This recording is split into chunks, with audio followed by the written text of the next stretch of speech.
Welcome to the Alcohol Reset, the podcast that helps you reset your habits, health, and relationship with alcohol without judgment or extremes.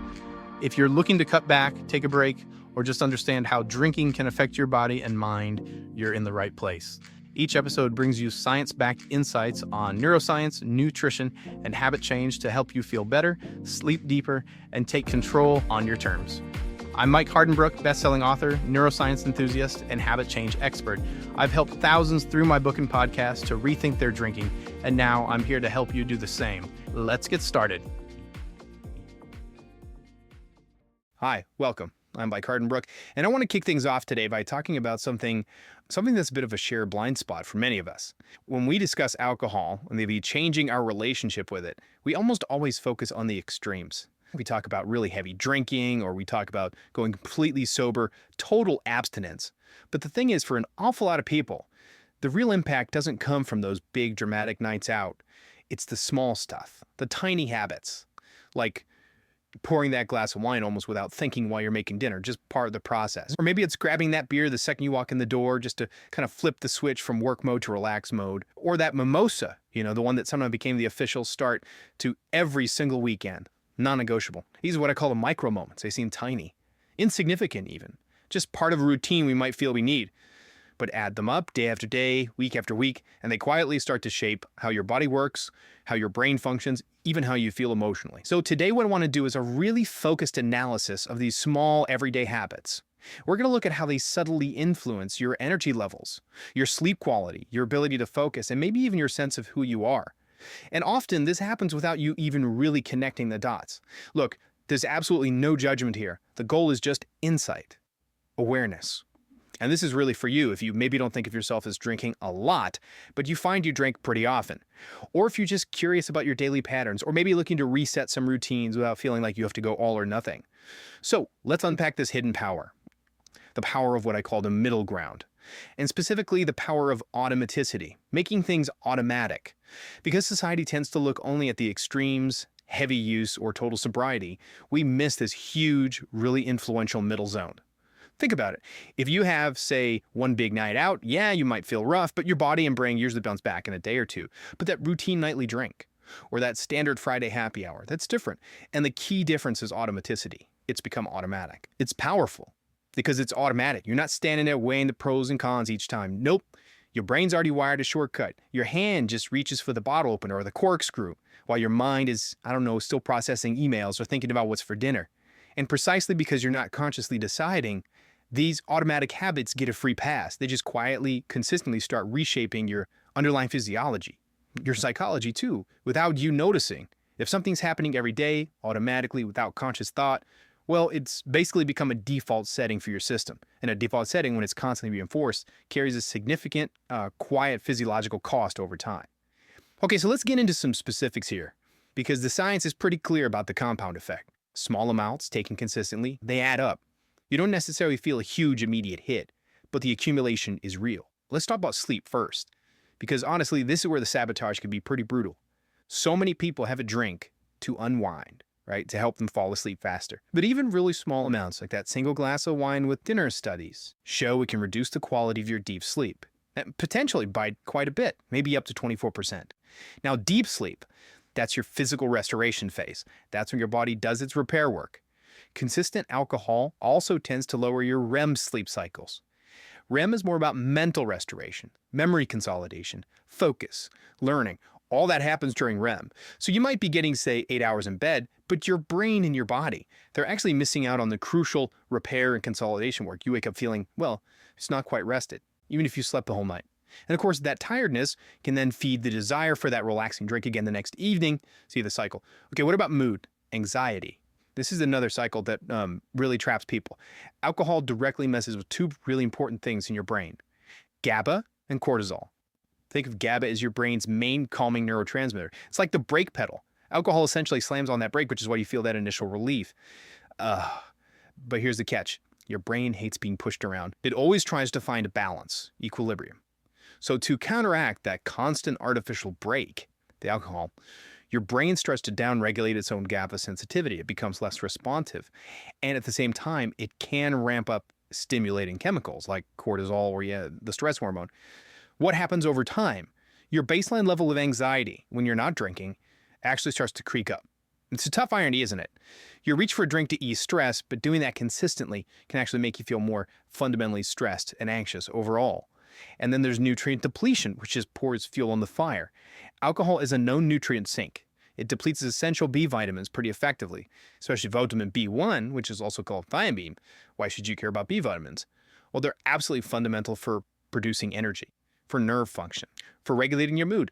So when those B vitamin levels are consistently low because of regular drinking, your energy naturally dips, your mood gets harder to manage, you just feel kind of blah. And that feeling, that low energy, that blah, is often the exact trigger, the cue, that makes you want to reach for that quick fix again in the evening. You can see how the physical effects directly feed back into reinforcing that automatic psychological habit. It's a loop. So let's pivot a little. Let's shift from the liquid itself, the physiological stuff, to the power of the ritual. This brings us to the psychology of the routine. And maybe the core insight here is this. Most of the time, you're not really chasing the physical buzz from the alcohol.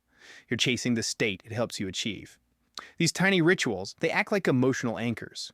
You're really after that feeling of calm after a crazy, stressful day at work. Or maybe it's the feeling of celebration, of marking an occasion, even a small one. Or just the comfort of a predictable transition, like signaling the end of the workday or winding down before bed. And your brain learns that connection incredibly fast. Glass in hand equals relief, or transition, or relaxation, whatever it is for you. The more you repeat it, the stronger that neural pathway gets. Eventually, the routine itself and the emotional payoff it promises becomes way more powerful than the actual effect of the alcohol. If that ritual consistently solves a real emotional need, like managing stress or creating a boundary, your brain locks it in. It becomes the default, the path of least resistance. So what this means is that really changing the habit isn't just about saying no to the drink. It's fundamentally about figuring out what feeling or what payoff that drink is providing you, and then finding a new, healthier way to get that same feeling. Which leads us right into the practical part. How do you actually reroute this habit loop? As I talked about in my book, No Willpower Required, changing automatic habits isn't about brute force. It's about having a clear method to sort of redesign the system. We can break it down into a pretty powerful 3-step process. Step 1 is identify the cue. You got to become a detective for your own triggers. Pinpoint the exact moment, the precise situation or the feeling that happens right before you reach for that drink. Is it slamming the laptop shut? Is it that wave of boredom after the kids are finally in bed? Maybe it's a subtle feeling of loneliness when you first sit down on the couch for the evening. You have to notice the trigger, and importantly, the emotional state that bubbles up just before the action. Awareness is the first step. Okay, step 2, replace the reward. Once you know the cue and the feeling you're actually seeking, you need a substitute. Find a different activity that gives you a similar kind of payoff. So you're looking for that soothing transition ritual. Maybe try making a special sparkling water or herbal tea. Use a nice glass, add ice, maybe a slice of lime or some mint. Make it feel like a treat. If it's physical stress relief you need, try 5 minutes of stretching. Or just a quick walk around the block before you settle in. If it's more about mental transition or beating boredom, maybe dedicate 10 minutes to listening to music you love, or journaling, or even trying out a new recipe or a quick puzzle. The key is to match the underlying feeling the alcohol used to deliver, not just replace the liquid itself. And then step 3, reinforce with recovery. This means actively supporting your body while it adjusts. This is where you can use some science to make the psychological shift easier by addressing some of that physiological depletion we talked about earlier. If that consistent drinking has been draining your energy, maybe making you feel a bit more anxious, well, you need to help your body recover. Research points to certain nutrients that can help stabilize your system during this change. For example, to help replenish those B vitamins, especially B1, which are crucial for energy and focus. You might look into a high absorption form like benfotiamine. It helps restore what gets depleted. Another nutrient that comes up in research is N-acetylcysteine, or NAC. NAC is known for supporting the liver's natural detoxification processes and general brain health. The idea here is, by supporting your physical system, helping your energy, your mood stability, your stress resilience, you make breaking that psychological habit loop feel less like a battle, less reliant on just gritting your teeth. So let's just pull this all together. What's the core message? For most people caught in these patterns, it's not really about the volume of alcohol. It's about how deeply entrenched the routine becomes. The power of these small automatic habits it's immense. They shape so much without us realizing. But, and this is crucial, your ability to notice them, understand them, and consciously rewrite them is actually far greater. Just maybe here's a final thought for you to just sort of mull over. You don't necessarily have to decide right now about quitting forever or making some huge permanent change. That could feel overwhelming. Maybe just start by noticing. Just pay attention. When did that drink become your automatic go-to? Your default setting for finding relief or relaxation or transition?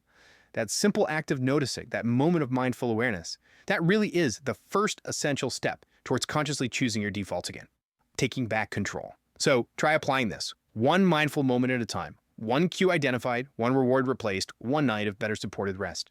Thanks for joining me for this focused analysis today. We'll talk again soon. That's a wrap for today's episode. If you got something out of this, do me a quick favor, leave a rating and review on whatever podcast platform you're listening on. It helps keep the show going and would mean the world to me. Got ideas, comments, or questions? Shoot me an email at mike@trycloud9.com. I'd love to hear from you. And if you're looking for extra support, check out Cloud9, makers of Daily Restore, a once-a-day supplement to support your body from alcohol's effects, and Rise and Unwind AM/PM, a 24-hour combo to curb cravings, balance mood, and improve sleep when taking a break. Go to trycloud9.com and use the code PODCAST to save 15% on your next order. Thanks for listening, and I'll catch you next time.